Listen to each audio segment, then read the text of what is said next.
Hey, good afternoon to you. It's 4:07 here, News Talk 105.9 WMAL, where we're making sense of the news. Coming up, we'll be talking to Miranda Devine from the New York Post. You know, she wrote the book, The Big Guy, How a President and His Son Sold Out America. Wonder what kind of updates she needs to make to it now, given the big pardon this weekend. You can join us at 888-630-9625, 888-630-WMAL. Yes, the pardon. All the rage to discuss today. The only reason that Hunter Biden was gone after and charged, indicted, and found guilty was because his name wasn't Joe Smith, it was Hunter Biden. And that's the truth of it. You've got Eric Holder saying it, you've got former prosecutors like myself saying it. So, Why you know, didn't he admit it's... it Wait. I think one of the reasons why he didn't admit it earlier was because he didn't know that the felon-in-chief would become the next president. That's the View handling this very poorly, as expected. Today, saying that Hunter Biden, as Joe apparently claimed in his statement, was selectively targeted. That's right. The Biden DOJ is out to get the Biden family. Joining us to discuss all of this, Tristan Leavitt is here, president of Empower Oversight, and a counsel to IRS whistleblower Gary Shapley. Tristan, good to have you back on the show, sir. Thanks. Always good to be with you, Vince. Okay, so Hunter Biden was actually the victim of political persecution. What do you make of that? This is the same selective, it's not even selective truth. It's just the same lies that we've heard for quite some time from, folks in the Biden orbit, and now they're being repeated by the president. But it's clear from all of the facts and circumstances since the IRS whistleblowers came forward that what they had to say has been vindicated. If this was just a selective targeting, Hunter Biden never would have pled guilty to all these charges if there were not a very thorough and meticulous case that would have come out in the trial that was going to go forward. So there's also other misstatements in President Biden's statement, assuming that he has the benefit of the doubt there. But he claims that these were charges from while Hunter Biden was still in the throes of his addiction, when his own book makes clear that he had already ended his addiction by the time he filed these false tax statements. So this is really just a really sad way for the Biden presidency to end, but really not a surprise, unfortunately. No, not at all. Okay, so I want to just remind people of what the IRS whistleblowers, to include your client, Gary Shapley, revealed. They came out and expressed that there was a real privileged arrangement going on with all of the tax questions involving the Biden family, and that they were receiving constant pressure to not further investigate the things that they detected that were suspicious, including that Joe Biden himself was involved in, right? Yeah, so the kind of two big buckets were, first, like you say, not being allowed to look at anything that touched on Joe Biden, so they couldn't ask in interviews about him being the big guy. They couldn't get subpoenas related to Joe Biden or anything else, even when there was a clear nexus from the records of Hunter Biden they were looking at. Then the second piece of it was, even after they finally got to a place where DOJ agreed with the charges that were going to be brought against Hunter Biden, and Merrick Garland was saying there would be no political interference, when David Weiss brought those charges to other districts, the U.S. attorneys in California and in D.C. both said, well, we're not going to let you bring that here. And David Weiss didn't have independent authority to bring it on its own. So the cases were effectively dead before the IRS whistleblowers came forward saying political interference is exactly why this case will die with no charges. And only after they came forward did DOJ suddenly scramble to try and cover the whole thing up with a plea deal, which, of course, Judge Noriega in Delaware fortunately looked closely enough at to see that it was a sham. I also remember it wasn't too long ago that we found out that the CIA apparently had also intervened in the IRS investigation to block the whistleblowers from digging into somebody called Kevin Morris. He's the guy who's been paying all of Hunter Biden's legal bills. And your client started looking into this and was blocked by the CIA. What do we know about that? Well, not a ton, but what we do know is that the prosecutor on the case, Leslie Wolf from Delaware, was summoned to the CIA. She made a big show to all of the investigators on the case saying, oh, I've been asked to go down there. When she came back, she said, look at this swag that I got. But she basically just told them, well, for reasons I can't disclose to any of you because they're classified, we're not going to be looking any closer. We're not going to be looking any further at Kevin Morris. And so that was the end of their examining him, who otherwise, he played a significant role in a potential campaign finance case because of his donations, which seemed to the investigators, as the Ways and Means Committee released last year, to really be aimed just at protecting Joe Biden and his reelection by paying off Hunter Biden's tax bills Yes. for the purposes of influencing those so they wouldn't be an issue in the election. Because Kevin Morris meets Hunter Biden at a donor event during Joe Biden's campaign in the 2020 election. And he realizes this is a guy who's deeply in debt. He's going to be a big liability for the campaign. And he comes in as a sort of a savior. He starts spending all of his own money, and they classify it as loans. It's no wonder the IRS would be suspicious. Yes, and he started making those payments only 2 months after he first met Hunter Biden. So immediately after he's connected, that's when he, there are emails out there that have been released by the Ways and Means Committee where he says, well, this is our task. They make these statements that make it sound like it's nothing other than just political business for them to make sure that Hunter Biden's taxes were paid off and that they didn't come out during the primary season in 2020. So don't you find it deeply suspicious that the CIA would get involved at all in this investigation?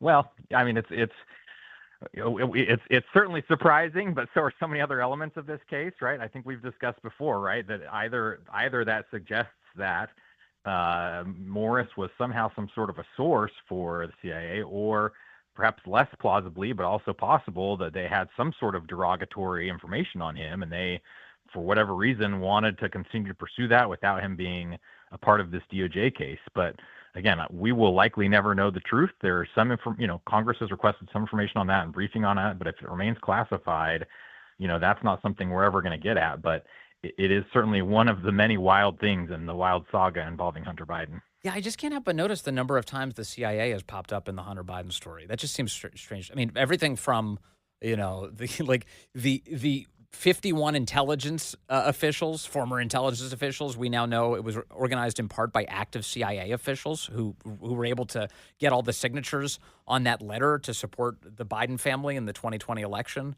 And then, the CIA was blocking investigations into the man who was giving the Biden family money to make all of their legal problems go away. It stinks to high heaven is what I'm trying to say to you. It's bad. There's no question. And those, to the involvement of the CIA, the active officers is crazy and is a big problem. You can see that, obviously the information's out there about Anthony Blinken trying to organize that to get them doing that. And his emails are in the Hunter Biden laptop, right? Like, he has significant personal exposure should that information come out. So he had every reason to try and mobilize the CIA to stop this information from coming out, to discredit it. But why the CIA was so willing to go along, I don't know, but you're right. It does stink to high heaven. Yeah, it's crazy. All right, so on the tax charges that were finally leveled against Hunter Biden, I'm really struck by the dates here. 2014 is where the pardon covers from 2014, the beginning of 2014, all the way up until yesterday.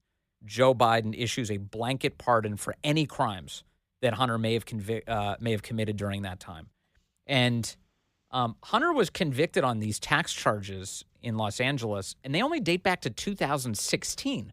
So why would he need to go all the way back to 2014? And I'm going to remind people that's the year that Hunter joined the board at Burisma. Do you have any theories on that, Tristan? Yeah, so you may recall that one of the whistleblower allegations was that the 2014 and 2015 tax years, for which there was also a strong case, the statute of limitations was allowed to expire on those years. That would have been in the District of Columbia. All these other ones were brought in California, but those were the two DC years they expired. I think the two, one strongest likelihood and then another possibility as well. The strongest thing is if the FBI or others were still looking at possible Foreign Agents Registration Act charges, any of that event could date back to 2014. That normally only has a 5-year statute of limitations. And of course, again, the statute of limitations for the taxes is already expired. But for any of this, if there is a conspiracy, the most recent act in furtherance of the conspiracy extends the statute of limitations. So if a future prosecutor were to come in and to decide to, zealously look at that, there could have been potential legal liability for Hunter Biden, because there's clear questions, not only from the Ukrainian activity with Burisma, but also from the efforts involving Chinese companies in 2018. So, I think that's the clear answer as it relates to Hunter Biden. As it relates to Joe Biden, you really have to wonder, because that's the time when the Biden family was so active, right? This is the period in which Joe Biden went over and told them that they needed to fire Victor Shokin. So, it's difficult not to view this through a lens that feels like Joe Biden is doing some covering for himself here as well. Yes. In fact, the House Oversight Committee has an excellent timeline for everyone on the Biden family's influence peddling operation. And just it gives you all through the years all of the time and money that we are aware of that they made and at what point that occurred. 2014, as I mentioned, that's the year Hunter Biden joined the board of Burisma. And it was in that same time frame that the Biden family and its associates made at least $10 million from both Ukraine and Russia back during that time frame, which is interesting because that was when Joe Biden was vice president of the United States. That's when he was pressuring the Ukrainians to fire Viktor Shokin, who was investigating Burisma, the company on whose board Hunter Biden sat. And that brings us to today, where we have this very dramatic conflict going on between Ukraine and Russia. And Joe Biden just immunized any sort of investigation into his family's involvement, it appears. Yeah, that's right. But don't worry, he's also forgiven all the money to Ukraine that has been loaned there by the United States, but announces today that they want to give him another $800 million. So I'm sure there's nothing wrong that will happen with any of that money, given the Biden family history over there. Yeah, that's for sure. Okay, finally, what more can be done here? Has Joe Biden closed down the routes of investigation by virtue of this pardon that would give us more answers? That's somewhat unclear. Certainly the prosecution is going to, there's a little bit of a legal down in the weeds back and forth right now because the special counsel, Weiss's office, is saying it doesn't automatically, you don't dismiss the indictment, it stays on the record. But in terms of the investigative activity, it's unclear whether any future investigators would be able to look at that, given that there's no possibility of prosecution. But even if it is not done for the purposes of prosecuting, so I guess what I'm saying is it's unclear if the future special counsel could investigate it just for the purpose of investigating. But Congress does that sort of thing all the time, and especially now that Hunter Biden no longer can claim legal threat or legal liability, then he can no longer invoke the Fifth Amendment. So Congress certainly could dig in further on this. And there are also, aside from Hunter Biden, there are a lot of questions that need to be answered about David Weiss's office, going back to what we talked about earlier with them pulling punches and refusing to allow a fulsome investigation. So there still has to be a number of these things looked at, whether it's Congress that does it, whether it's the Justice Department Inspector General now that this case is no longer open, or whether there's some sort of independent entity appointed. These are all areas that require answers. And one other area to keep in mind is that Hunter Biden is still suing the IRS. He has not dropped his lawsuit claiming that our clients, Gary Shapley and Joe Ziegler, have violated taxpayer protection laws. Oh.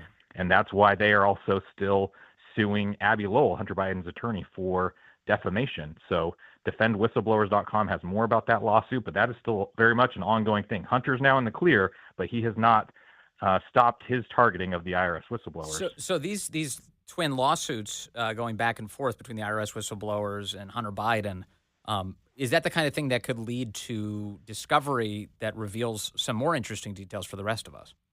Yes, it absolutely could. Okay. So we'll see what happens. Abby Lowell filed his, Hunter Biden's attorney, Abby Lowell, filed his response just a couple of weeks ago. It was as defiant as ever. It's clear that he is still spoiling for a fight. And so we'll see what happens in the course of this, because, we are happy to reveal, the background of these guys coming to Congress is a very straightforward one. Yes. All of the interactions of Abby Lowell behind the scenes are clearly much less straightforward, including a letter that was reported just recently by the Washington Post, apparently a 52-page letter that seems to have been aimed at the president. And once again, we have an instance where Hunter Biden and his attorneys are making arguments to the government that the rest of the public has no insight into. So that letter really needs to come out as well. Yeah, the IRS whistleblowers are not the guys who have secrets to keep. All their cards are on the table. They just want to tell the truth. Tristan Leavitt, thank you very much. Good to have you with us today. So the phones we go. Kevin calling in from Manassas now, line 2. Kevin, good afternoon, sir. You're on the Vince Coglianese Show. Good afternoon, Vince. I think that this is just a perfect case to illustrate the two-tiered justice system. I know you probably remember a case we had here in Virginia not too long ago where a lady named Deja Taylor, her son, 6-year-old son, brought her gun to school, shot his teacher, and she received a 21-month federal prison sentence for lying on a gun form application about her marijuana use. And now I know President Biden tries to say there were no aggravating circumstances. Well, she also got a 2-year 10-year state prison sentence for the aggravating circumstances for child neglect, which led to the crime that happened. So it is a definite illustration of two-tiered justice here. The idea, as Joe Biden would say, that no one's prosecuted for this, well, you don't have to look very far. We had a case right here in Virginia where a lady was prosecuted for the same crime. Yeah, exactly right. My buddy, our friend of the show, John Lott, also was reminding me today of that very thing, Kevin. You have a good memory. And yeah, so this idea that Hunter Biden is being subjected to some sort of unfair, politically motivated prosecution is horse hockey. The guy was given every opportunity in the world to get away with crimes, and it was only thanks to people like the IRS whistleblowers that we were able to stop that from happening. Amen. Amen to that. And happy holiday, Vince. Hey, same to you, Kevin. Thank you for that. That's a good reminder of how all of that went down. Gary is calling in from Fredericksburg, now line 4. Hello, Gary. You're on the Vince Coglianese Show. Hey, good afternoon, Vince, and thanks for taking the call. Yes, sir. The question I have is, wouldn't President Biden have to pardon every single member of his family that received funds from an overseas source? This is such a smart question, Gary, and thank you for asking it. So James Biden is the one who pops up a lot in the Biden family business dealings. Is there potentially are there potentially more pardons arriving for Biden family members, Gary? You're right. That does seem like a very relevant question. I don't have the answer for you right now, but it does seem that James Biden, whose name has popped up over and over and over again as being in business with his nephew, Hunter, he may be the next one to get a pardon. We'll see. Well, that's why I think this investigation still needs to go on. Yeah. There's more folks involved. Yeah. You know? Well, let's not give Joe any ideas. Maybe let's keep this avenue open, Gary. Thank you very much. I appreciate that call. Smart. Okay, coming up. This CIA thing has me really bugged. You know, the CIA keeps on popping up to defend the whole Biden family. What's that all about? I'll put some more of the pins on the board for you on that in just a moment. And coming up, Miranda Devine will talk to us. Maybe she has some thoughts on that, too, from the New York Post. It's all ahead on Pardon Day here on WMAL. Hey, good afternoon to you. It's a cold one. I just remembered I got to winterize my hoses. You know, now this is your reminder, too, if you haven't done it yet.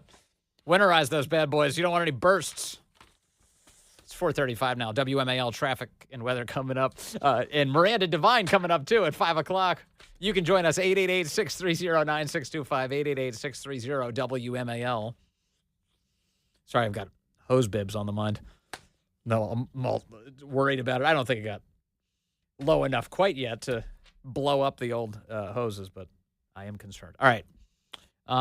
Let's see here. I want to get into the CIA stuff with Hunter Biden because I think there's a lot there. I saw, Mike Benz, who we've had on the program before. He's been out there for a while saying that the Hunter Biden story is really a story of a CIA operation to try and reroute the natural gas industry away from Russia and towards NATO. And that's really at the centerpiece of this. And it makes a lot of sense to me, it kind of as a unifying theory of all of it and why various officials keep jumping in the way of getting real answers to the American public. Before I get there, though, there's a story out of Capitol Hill today. A Democrat congressman by the name of Representative Joe Morrell, he's from New York, one of his staffers was arrested today for bringing ammunition into the Cannon House office building. The appropriately named for this story, Cannon House office building. He brought ammunition with him, not cannonballs. Fox News reporting that today. The staffer, 38-year-old Michael Hopkins, was arrested by U.S. Capitol Police. Chad Pergram, the senior congressional correspondent for Fox News, posted the following to X. Quote, at approximately 8:45 a.m., a House staffer entered the Cannon House office building and put his bag through screening. Okay, let me just start with the obvious. This is not a guy who is intending to commit crimes today with his ammunition. He literally dropped the bag into the X-ray machine. U.S. Capitol Police officers noticed what appeared to be ammunition on the X-ray screen. After a hand search of the bag, officers found 4 ammunition magazines and 11 rounds of ammunition. The staffer told the officers that he forgot the ammunition was in the bag. 38-year-old Michael Hopkins was arrested, and he is facing charges for unlawful possession of ammunition, including one charge for possession of a high-capacity magazine. That's the United States Capitol Police here. Morrell is the top Democrat on the House Administration Committee. Hopkins has been a guest on Fox 5 DC several times over the years. By the way, I'm quoting from Fox 5's coverage. So in other words, they know the guy. they maybe they can vouch for him. But he brought ammo into the Capitol building, and now he's being charged. He's been arrested, and he's facing charges for unlawful possession of ammunition and one charge for possession of a high-capacity magazine. Now, how to unpack this story? One, this is a Democrat. And I don't know the guy, but I would assume that this was an honest mistake, that he left his ammo and his magazines in his bag. And he brought his bag with him to work. And things went really poorly for him for having forgotten to remove those things from his bag. I like living in a country where you're allowed to have ammunition as an American citizen. I like that Second Amendment. I think that's perfectly fine. And there's lots of people who have to do kind of an inventory check of their luggage and their various bags, especially if you go on a trip and you go hunting and you have ammo with you, and then you end up going back to work and you have it with you still by accident. How many people have gone to the airport and had that experience? Has that occurred? Yeah, for sure, it does. But sometimes it goes very poorly for people when all of a sudden they have handcuffs put on them and they're guilty of breaking the law for having ammunition. And who are the people who are most likely to advance laws that would lead to what most of us would think to be, well, that's a pretty unfair outcome? Well, those are Democrats. Democrats who constantly go crazy. They rage about the idea that somebody could have a 30-round magazine. What do you need that for? What do you need an AR-15 for? They'll screech at you. And so here you have one of the top staffers for one of the top Democrats in the House of Representatives accidentally carrying his ammunition into the building, and now he's being arrested and charged for it.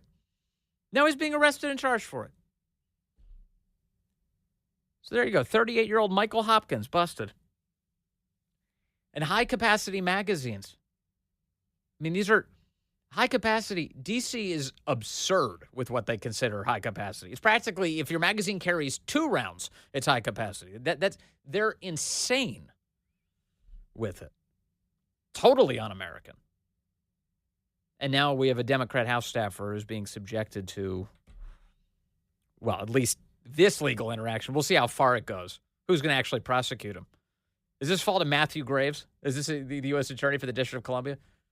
Whoever handles this, you can be certain if you're a high-ranking Democrat staffer for a high-ranking Democrat in the House of Representatives, your chances of getting away with this are very high. But honestly, my first reaction seeing the news today was like, oh, that sucks. You know? Unless he was intending some sort of harm, and I hope he wasn't. But I doubt it. People make mistakes. And now he's being subjected to the very types of laws that Democrats have been advancing for years. How about that? All right. So back to Hunter Biden now. Speaking of people who break gun laws. Hunter Biden. Why does the CIA keep popping up in the Hunter Biden saga? Well, let me bring you to a news story today, which could help color in the lines a little bit. There's a website called DropSite News, and one of the journalists on this piece today is Ryan Grimm. I believe this is his website, DropSite. And he wrote a piece in collaboration with a bunch of journalists from around the globe who launched an investigation into something called the Organized Crime and Corruption Reporting Project, the OCCRP. Ryan refers to it as one of the most influential global investigative news organizations. Have you ever heard of this group? The OCCRP, one of the most influential global investigative news organizations. Their work has regularly produced political shockwaves. It's been primarily funded since its launch, this is the news today, by the United States government. The United States government has been funding this news operation, according to a review of budget documents, audit reports, and interviews with its founder and government funders. In the world of investigative journalism, the OCCRP is a known quantity. It's a nonprofit news outlet backed by civic-minded philanthropists. It's like a ProPublica, but for global corruption. Quote, investigative reporting has to be a global phenomenon. It takes a network to fight a network of corruption, and OCCRP is that network, said a guy called Drew Sullivan. He's the co-founder and head of the OCCRP. Quote, it's the most important investigative reporting organization you've never heard of, he brags. What has thus far been obscured from the public is the magnitude of its government funding and the strings attached to it. The OCCRP's founding and most generous donor, the one responsible for a majority of the organization's budget, is the government of the United States. And within the government, the largest donor is USAID, the U.S. Agency for International Development. Between 2014 and 2023, last year, the American federal government provided 52% of the money actually spent by that, quote, news organization since its founding in 2008. And they've shoveled at least $47 million and have committed to $12 million more to the ostensibly independent nonprofit newsroom. Okay, so what is so just to remind you about the money here, $47 million so far, $12 million more on the way. That's $59 million. That's your money. Were you familiar with your money going to the OCCRP, this international news conglomerate, to the tune of $59 million and counting? Were you familiar with this? Where is this news organization's reporting popped up? OCCRP. Where's that popped up? Oh, this is interesting. OCCRP's reporting on Rudy Giuliani's political work in Ukraine was cited 4 times in the whistleblower letter that led to President Donald Trump's impeachment. The organization, so if you're following so far, the U.S. government is the majority funder for a news organization most of us have never heard of, the OCCRP. They've received $59 million from you, the American taxpayer, and their, quote, reporting was used in the first impeachment of Donald Trump 4 times. I went and I checked today, 4 times in the footnotes of the whistleblower letter. Do you know who wrote that whistleblower letter? Paul Sperry over at Real Clear Investigations revealed the name for the first time. Rand Paul then later read it on the Senate floor to the consternation of everybody in Washington. A CIA analyst by the name of Eric Charmella. A CIA analyst who relied on this government-funded reporting to form the basis for the impeachment of Donald J. Trump. That's crazy. And what is the centerpiece of this subject? Well, it's Ukraine. Ukraine. It just so happens. It's the Biden family, it's Ukraine, it's Russia, it's the CIA, and it keeps on happening over and over and over again. The Washington Post interviewed Eric Charmella this year, back in October. That would be 2 months ago now. They ran a piece called "The CIA Analyst Who Triggered Trump's First Impeachment Asks, Was It Worth It?" They never say his name. They never tell you his name. They just refer to him in an anonymous way. Don't you love that when news organizations, all the news organizations know his name, but they refuse to say it out loud? The CIA analyst, they said, referring to him, to Eric Charmella, after he had gathered all of this intel on what did Donald Trump say to Vladimir Zelensky? What did he say about seeking investigations into the Biden family? Remember, he wasn't actually even on the call. That was Lieutenant Colonel Vindman, who was listening in on the President of the United States and then turned around and fed what he thought was a scandal to this CIA analyst, who then turned it into a whistleblower letter to form the basis of the impeachment.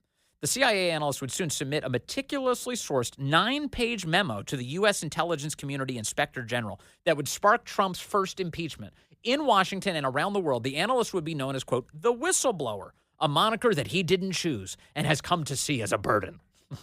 Oh, I'm so sorry for his plight. As these subordinates to the President of the United States, the duly elected representative of the American people, said that they didn't like that Donald Trump wanted to get to the bottom of corruption in Ukraine. By the way, whatever happened to the corruption in Ukraine thing?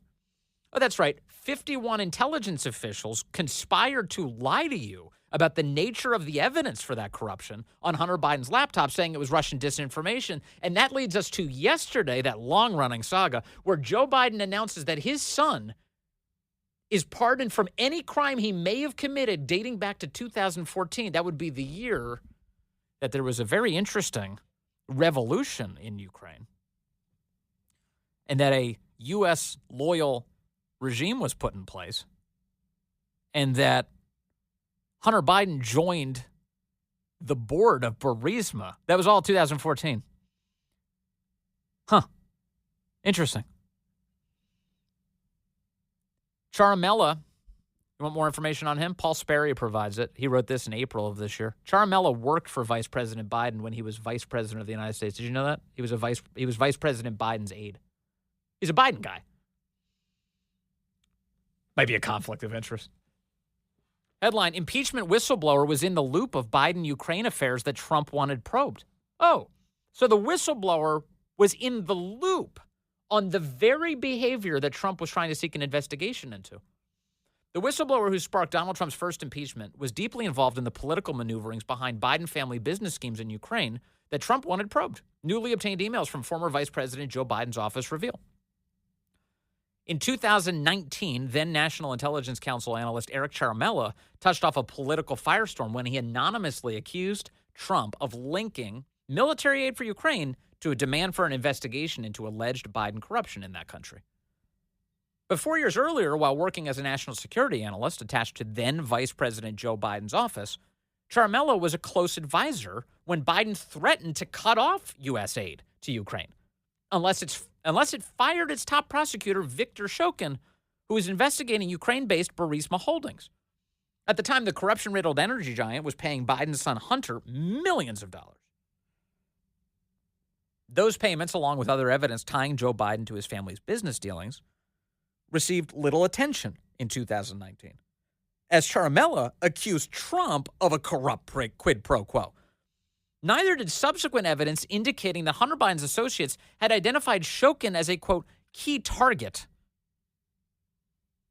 These matters are now part of the House impeachment inquiry into President Biden. Then they quote Paul Sperry quotes Jonathan Turley here from George Washington University. Quote, it now seems that there was material evidence that would have been used at the impeachment trial to exonerate Trump, said Turley. Trump was alleging there was a conflict of interest with the Bidens, and the evidence could have challenged Biden's account and established his son's interest in the Shokin firing. So there you have all these CIA connections to the Hunter Biden saga. That's a short list of them. What else? Well, we just went over it with Tristan Leavitt. The CIA blocked investigators from digging into Hunter Biden's sugar brother, who wasn't really a sugar brother. That moniker doesn't really work because he barely knew the guy. Kevin Morris started financially supporting Hunter, as you heard Tristan say, 2 months after he met him. Wow, what a friendship. 2 months later, he's paying full freight for everything. He met him at a Joe Biden donor party. And then the CIA cut off inquiries into Kevin Morris. Wow. And then when the 2020 election was finally here, what happened to the Hunter Biden story? You know, the one that the New York Post ran. What happened to that story? Well, it was nuked. It was nuked into the earth. Major media outlets said it was Russian disinformation. The social media companies banned you from reading about it. They wouldn't even allow links to the New York Post. That actually happened during the 2020 election. And the basis by which the media, to include places like Politico, were claiming that this had all the markings of Russian disinformation was a letter that was signed by 51 former intelligence officials, organized by Tony Blinken, now the Secretary of State, with signatures sought by active CIA officials at the time. These are all things we now know. I mean, you and I have been going over all of these details for years, but I'm trying my best here to kind of tie a bow on them. So once again, the CIA helped gather signatures for the letter that discredited Hunter Biden's laptop. Crazy. You have any questions about this at all? I do. We'll keep digging in and sharing with you. I mentioned Mike Benz. We'll try and have him back on the program again soon too. He's been saying this for years. He goes, this whole thing has the CIA's fingerprints all over it, and once you start pulling on that thread, everything else starts to make a lot more sense. 4:53 now. Okay, coming up. Oh, my goodness. The clips are so good. There's so many good clips. I don't even know what I'm going to play for you. That's how excited I am. Coming up, Miranda Devine from the New York Post will join us. I'm excited to talk to her. She's been writing books on the subject. What's going on with Hunter Biden, that Biden family, all that influence peddling? Why is the CIA involved in this whole saga? Miranda has theories, and she joins us next. Stay with us here on WMAL.